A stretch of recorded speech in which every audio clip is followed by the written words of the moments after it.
J'accueille à présent Bertrand Charles, bonsoir à vous. Bonsoir. Vous êtes un des responsables de l'ASMB Rugby, l'AS Montigny, le Bretonneux. Vous venez ce soir nous parler de deux matchs, non pas de Montigny, le Bretonneux, ni de la section féminine d'ailleurs que vous pilotez, mais plutôt de deux rencontres du Stade français, en Réchelle et en Crabos. Ce sont les catégories des plus jeunes, moins de 19 et moins de 21 ans. Et ces deux rencontres vont se dérouler dimanche au Stade de la Couldre, à Montigny, le Bretonneux. Pourquoi de tels matchs à Montigny, le Bretonneux? Le Stade français qui va venir évoluer ne pouvait pas recevoir sur son propre terrain? En fait, le Stade français, au niveau infrastructure pour les jeunes, est assez pauvre en terrain de qualité et donc est toujours à la recherche de terrain. Donc, que ce soit les équipes de jeunes ou même les équipes féminines du Stade français, en fait, jouent très rarement à Vaucresson, qui est le pôle jeune du Stade français, et cherche toujours à jouer à l'extérieur. Donc le Stade français viendra évoluer à Montigny-le-Bretonneux. Et Montigny-le-Bretonneux a été candidat. Vous candidatez justement, les différentes communes un petit peu souhaitent accueillir ces différentes rencontres, même si on n'est pas sur les seniors, hein, ce sont les catégories des plus jeunes,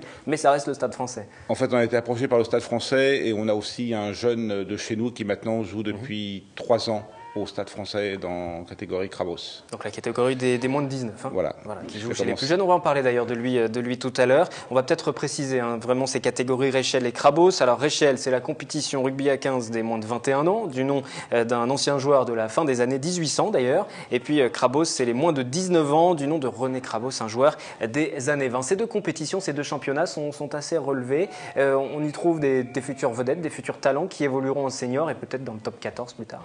Oui, tout à fait, puisque généralement, c'est en fait l'antichambre des équipes espoirs et qui après les équipes espoirs alimentant elles-mêmes les équipes élites. Donc ça veut dire que pour vous, c'est aussi l'occasion de faire parler du club de Montigny-le-Bretonneux. Voilà, aussi de promouvoir et l'image du club et l'image du rugby sur la commune. Donc c'est une journée de fête, c'est la première fois que vous l'organisez, ce type de rendez-vous ou... On a déjà l'an dernier organisé un 16e de finale en cadet à la Mercerie, qui est le plus haut niveau en moins de 17, entre donc Massy et le Stade français, et toujours au Stade de la Couldre. Alors quel public vient assister à ces matchs? Des passionnés de rugby? Des passionnés de rugby, les parents des joueurs, puisque l'année dernière, sur le match entre Massy et le Stade français, on avait dû atteindre à peu près dans les 500 spectateurs.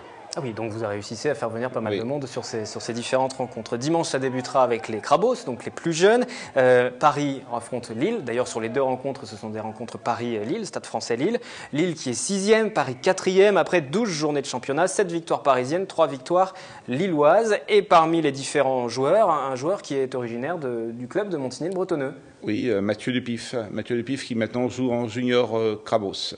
Et alors, quel est son niveau réel, justement? Est-ce qu'il a une place importante dans cette équipe? Est-ce que vous le suivez un petit peu? Il garde des contacts aussi avec le club? Oui, puisqu'en fait, son père est toujours dirigeant au club.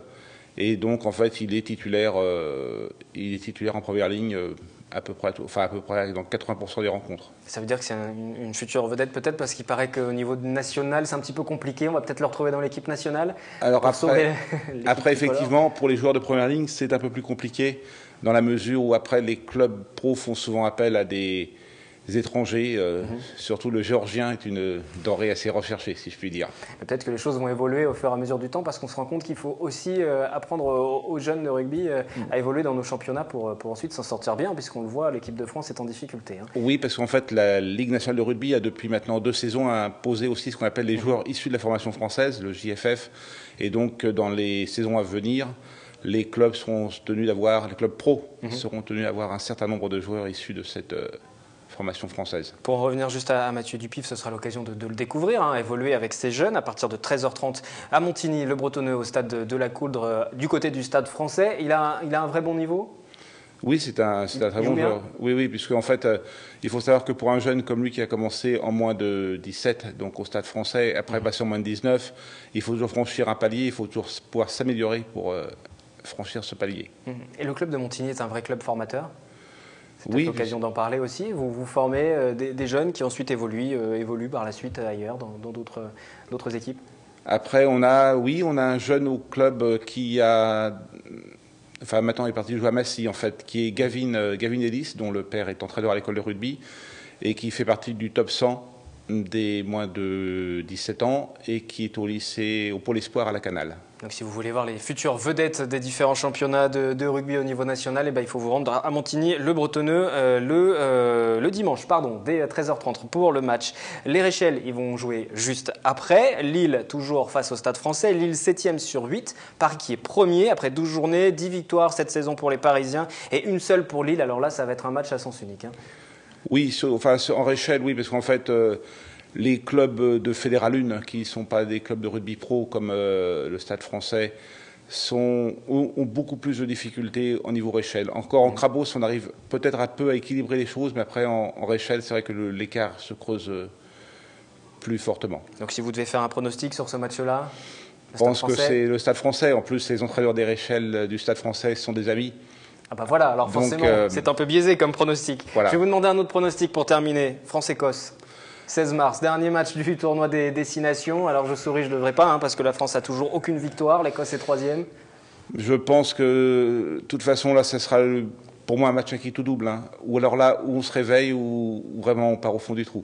Voilà, on l'espère tout de même cette victoire pour la France dans ce tournoi des destinations. Et ce sera le samedi soir si vous voulez suivre les grands, les seniors évolués national, international. Et puis le lendemain, vous irez à Montigny-le-Bretonneux voir les différentes rencontres. Merci à vous. C'est moi. On reste dans le sport avant d'ouvrir la page éco du jeudi avec ce reportage consacré au roller hockey. Les Shucks d'Elancourt qui réalisent une bonne saison en National 3. Les joueurs sont quasiment assurés d'atteindre les playoffs.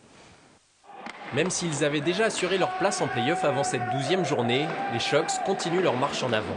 Face aux Ulysses, les Élancourtois cueillent à froid leurs visiteurs en marquant 2 buts coup sur coup dès les premières minutes de jeu, respectivement par Ronan Cosson et Sébastien Barret. Les joueurs de Benjamin Ferrand sont meilleurs dans la conservation du palais que leurs adversaires et ajoutent un 3e but avant la fin de la première période. En seconde mi-temps, les Shucks se baladent et salent l'addition en inscrivant 5 buts de plus. Score final 8-2. Avec cette 4e victoire consécutive, les Shucks sont désormais 2e de National 3 avec 21 points à 3 longueurs du leader Camon.